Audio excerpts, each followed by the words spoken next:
नमस्कार दोस्तों, मैं हेमनर पंडित एक बार पुनः आप सभी का TS क्लासेस में स्वागत करते हैं।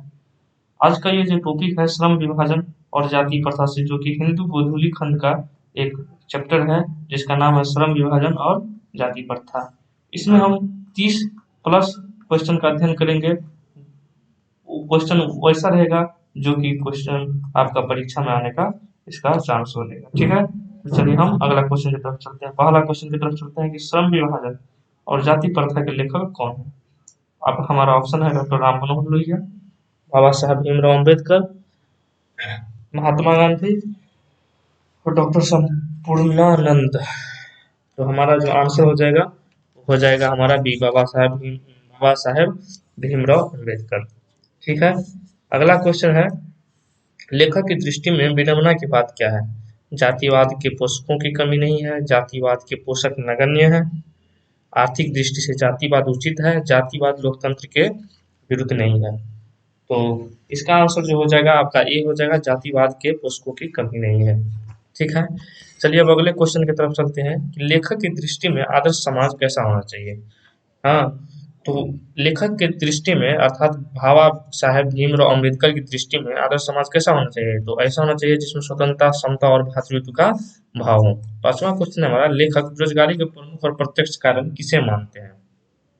ठीक है, शिक्षा को, जनसंख्या को, जाति प्रथा को, उद्योग धंधे की कमी को।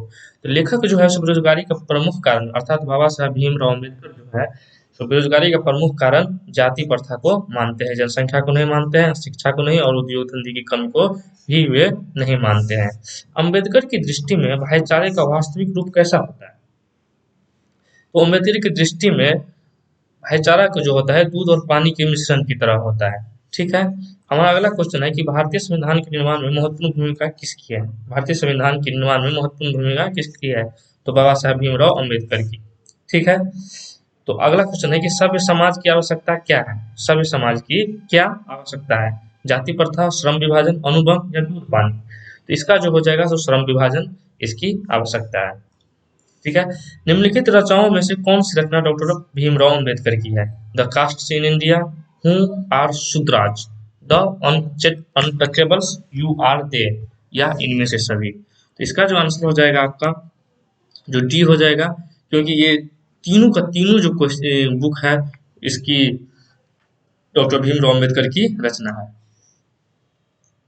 आधुनिक सभ्य समाज श्रम विभाजन को आवश्यक क्यों मानता है। आधुनिक सभ्य समाज श्रम विभाजन को आवश्यक क्यों मानता है, कार्य कुशलता के लिए या भाईचारे के लिए, रूढ़िवाद के लिए, या इनमें से कोई नहीं। तो बाबा साहब भीमराव जो हैं उनके अनुसार सभ्य समाज को श्रम विभाजन को आवश्यकता इसलिए मानते हैं क्योंकि इसे कार्य कुशलता के लिए आपको श्रम विभाजन को मानते हैं। ठीक है, श्रम विभाजन और जाति प्रथा पाठ जो है सो बाबा साहेब के किस भाषण का संपादित अंश है। हाँ, तो ये जो है सो आपका annihilation of caste, annihilation of caste के भाषण है, इसी का एक संपादित अंश है। उसके बाद है कि प्राथमिक शिक्षा प्राप्त करने के लिए बाद प्राथमिक शिक्षा प्राप्त करने के बाद अम्बेडकर उच्चतर शिक्षा प्राप्त करने के लिए कहाँ गए। इटली, दक्षिण अफ्रीका, न्यूयॉर्क या दक्षिण कोरिया। ठीक है, तो ये जो है बाबा भीमराव अम्बेडकर ये उच्च शिक्षा प्राप्त करने के लिए कहाँ गए, तो न्यूयॉर्क गए। जबकि महात्मा गांधी जो थे सो अपनी वकालत की पढ़ाई करने के लिए कहाँ गए थे, तो दक्षिण अफ्रीका गए थे। उसके बाद है अम्बेडकर के चिंतन व रचनात्मक के लिए प्रेरक व्यक्ति कौन थे। बुद्ध, कबीर, ज्योतिबा फुले या इनमें से सभी। ठीक है, तो अम्बेडकर के लिए चिंतन व रचनात्मक के लिए जो सबसे प्रेरक व्यक्ति थे, जिससे वो सबसे ज्यादा प्रेरित थे, वो थे तीनों, बुद्ध भी थे और कबीर भी थे और ज्योतिबा फुले भी थे। जाति पाति तोरक मंडल भाषण लाहौर में कब हुआ। जाति पाति तोरक मंडल भाषण लाहौर में कब हुआ, 1942 ईस्वी या 1940 या 1936 या 1938। तो आपका आंसर हो जाएगा 1936। ये जाति पाति तोरक मंडल भाषण जो है सो लाहौर में 1936 ईस्वी में हुआ था। श्रम विभाजन और जाति प्रथा क्या है, ये कहानी है या भाषण है या निबंध है या साक्षात्कार है। तो ये जो है क्या है, निबंध है। ठीक है, उसके बाद है अम्बेडकर के भाषण एनिहिलेशन ऑफ कास्ट को किसने हिंदी में रूपांतरण किया। ठीक, ललन ललय सिंह यादव या किशोरी लाल या मोहन वाजपेयी या इनमें से कोई नहीं थे। ललय सिंह यादव जो है हाँ, सो इसको हिंदी में रूपांतरण किया। अंबेडकर का जन्म किस परिवार में हुआ था? ब्राह्मण, क्षत्रिय, दलित या कायस्थ? तो ये सभी जानते हैं कि ये दलित में जन्म हुआ था। लेखक को इस युग में कहाँ पर विडंबना दिखाई दिया? जातिवाद में, नारीवाद में या निर्विवाद या परिवाद में? तो इसको जो है सो जातिवाद में इसको लेखक को विडंबना दिखाई दिया। अगला क्वेश्चन है कि डॉक्टर अंबेडकर के माता का नाम क्या थे? डॉक्टर अंबेडकर के माता का नाम क्या था? रानीबाई, कुंतीबाई, शीलाबाई या भीमाबाई? तो इनका जो है सो माता का नाम थी भीमाबाई। ठीक है। डॉक्टर अंबेडकर ने पीएचडी की उपाधि कब धारण की? 1920 ईस्वी, 1918 ईस्वी, 1916 या 1914? ठीक। तो ये जो है सो आपका 1916 ईस्वी में पीएचडी का उपाधि धारण की थी। कौन? तो Baba Saheb Bhimrao Ambedkar. The caste in India, their mechanism किनकी रचना है? तो बाबा भीमराव अंबेडकर की ये रचना है। आर्थिक पहलू से भी जाति प्रथा डॉट डॉट है, क्या है? तो लाभदायक है या हानिकारक है या अनुकूल या इनमें से सभी? तो इसका जो आंसर हो जाएगा ये क्या हो जाएगा? आर्थिक पहलू से भी जाति प्रथा क्या है? हानिकारक है, क्योंकि जाति प्रथा को वो मानते नहीं। जाति प्रथा को वो सोचते हैं कि इसे हटा देना चाहिए। डॉट डॉट पेशे को दोषपूर्ण एवं निर्धारण करती है। श्रम विभाजन, जाति प्रथा, प्रत्यक्ष या लोकतंत्र? तो जाति प्रथा जो है सो पेशे को दोषपूर्ण व पूर्व निर्धारण करती है। उसके बाद है जाति प्रथा भारत में बेरोजगारी का एक डॉट डॉट कारण बनी हुई है। प्रत्यक्ष, प्रमुख, ए और बी दोनों या इनमें से कोई नहीं? तो ए और बी जो है दोनों होगा, क्योंकि ये प्रत्यक्ष और प्रमुख कारण जो है सो क्या है भारत में बेरोजगारी का? तो एकमात्र जाति प्रथा है। मुख्य नायक क्या है? मुख्य नायक क्या है? अखबार है, पत्रिका है, पुस्तक है या कहानी संग्रह है? तो ये क्या है? पत्रिका है। उसके बाद है डॉक्टर भीमराव अम्बेडकर की मृत्यु कब और कहाँ हुई? बहुत इंपॉर्टेंट क्वेश्चन है।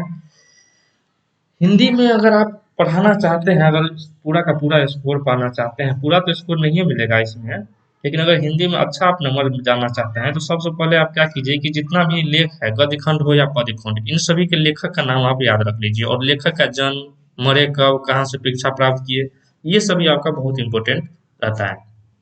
तो हमारा 25वां क्वेश्चन है कि डॉक्टर भीमराव अम्बेडकर की मृत्यु कब और कहाँ हुई? तो ये जो है 1956 ईस्वी में इसका मृत्यु कहाँ हो गया? तो दिल्ली में हो गया। डॉक्टर भीमराव अम्बेडकर का जन्म कब हुआ? तो डॉक्टर भीमराव अम्बेडकर का जन्म जो है सो 14 अप्रैल 1891 ईस्वी को हुआ था। डॉक्टर भीमराव अम्बेडकर का जन्म कहाँ हुआ था? हाँ, तो इसका महू महू मध्य प्रदेश में है, वहीं पे उनका जन्म हुआ था। डॉक्टर अम्बेडकर ने किस पत्रिका का संपादन किया? उज्ज्वल भारत, मुक्ता भारत, बहिष्कृत भारत या पुरस्कृत भारत? तो आपका जो है सो बहिष्कृत भारत का संपादन नामक एक पत्रिका था जिसका वो संपादन करता था। भारतीय संविधान के निर्माता के रूप में हम किन्हें जानते हैं? तो डॉक्टर भीमराव अम्बेडकर को बेशक। उसके बाद है कि डॉक्टर अम्बेडकर का वाङ्मय हिंदी के कितने खंडों में प्रकाशित हो चुकी है? ठीक है, तो ये टोटल 21 खंडों में इनका प्रकाशित हो चुकी है। डॉक्टर अम्बेडकर का जो वाङ्मय हिंदी है उसको कम से कम 21 खंडों में जो है 21 खंडों में उसका प्रकाशित हो गया है। फिर है आधुनिक सब समाज को कार्य कुशलता के लिए किसे आवश्यक मानता है? श्रम विभाजन, धन विभाजन, जन विभाजन या जाति विभाजन? ये जो है आपका श्रम विभाजन आधुनिक सब समाज के कार्य कुशलता के लिए श्रम विभाजन को आवश्यक मानता है। उसके बाद है कि डॉक्टर अम्बेडकर के पिता का नाम क्या थे? ठीक है, तो उनके पिता के नाम जो थे से रामजी सकपाल थे। ठीक है, जाति प्रथा श्रम विभाजन के साथ साथ किसका रूप ले लिया है? स्वतंत्रता का, भातृत्व का, श्रमिक विभाजन का या इनमें से कोई नहीं? तो श्रमिक विभाजन का जो है सो जाति प्रथा भी ली है। चलिए, हमारा ये क्वेश्चन अभी था गद्य खंड का पहला चैप्टर। हम बहुत जल्द इसका दूसरा पार्ट भी लेके आने वाले हैं दूसरा चैप्टर का। ठीक है, तब तक के लिए आप हमारे चैनल को सब्सक्राइब कीजिए अगर अच्छा लगे तो, और लाइक का बटन दबाएं और अपने दोस्तों में शेयर करें और हमारे चैनल को हमेशा आप देखते रहें। धन्यवाद।